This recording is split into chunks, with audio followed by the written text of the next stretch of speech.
Do you have ivy growing on the exterior walls of your property and want to know the best way to remove it? Find out how, coming up next.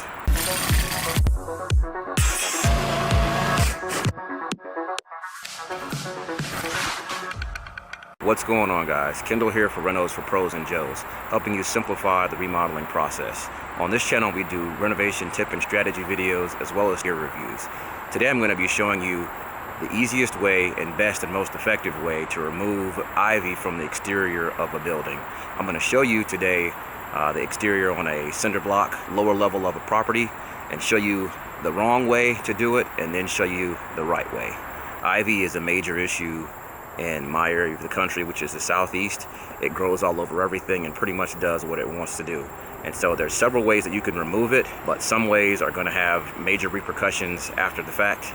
So I'm going to show you the most effective way to remove it so that you don't have any issues down the line. So first, let me start by panning and showing you some of the ivy, as well as the part of it that's already been removed, as well as what still needs to be removed from the property as we complete the prep work.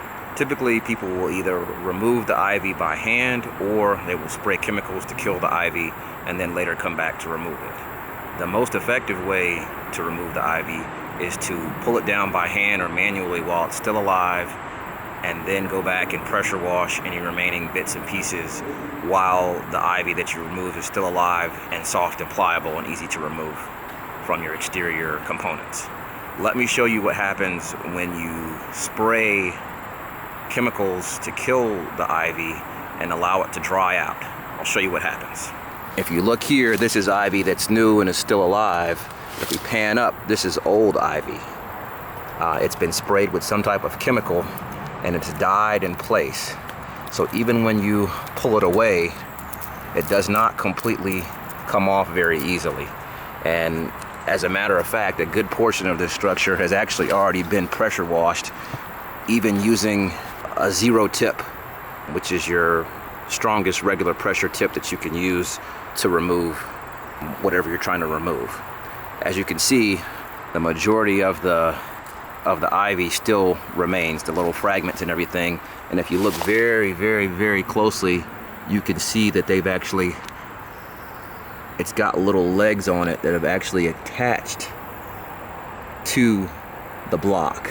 This is very difficult to remove once the ivy is dead and brittle. The most effective way to remove it is simply removing it by hand while it's still alive. And I'll show you an example here with these pieces that remain here. This is green and alive. I'm just going to take my hand here and grab a portion of it here where I've got plenty of it to grab, and we just pull it away.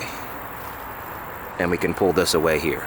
So we do have a bit of a trail here that's still left, but with this being soft, it's very easy to wipe away. I'm just using my nail here because I haven't taken out my pressure washer yet, but this is going to come off very easily. And I'll show you again. I'm just grabbing a portion of it and pulling it away, because if you spray it and allow it to die and dry out, you're going to be left with something like this.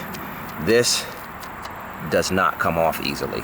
This area here that I'm pointing to has actually already been hit with a pressure washer, and this part just doesn't budge. I'm going to pan around and show you what this looks like on the other side of this property where it's actually much worse. Okay guys, now I've changed sides on the property and I'm going to show you the side of the house where the English ivy that was sprayed and allowed to die in place is actually its absolute worst. You can see behind me here all these little remnants on the wall. I'm going to get closer that you can see exactly what this looks like, but it is literally everywhere. The entire wall has been treated with chemicals previously and pressure washed, and this is what still remains. So if you are considering spraying and allowing it to die in place, I would strongly encourage you to just pull it down by hand and remove it, or else you're going to have to deal with this problem, and it's not a super simple solution. That concludes my tip for today. If you liked this video or found this helpful, please don't forget to like, comment, subscribe. Also, if you have your own techniques or ways that you know about to remove English ivy or other types of invasive crawling ivy, please leave your comments in the comment section as well. Thank you. See you on the next one.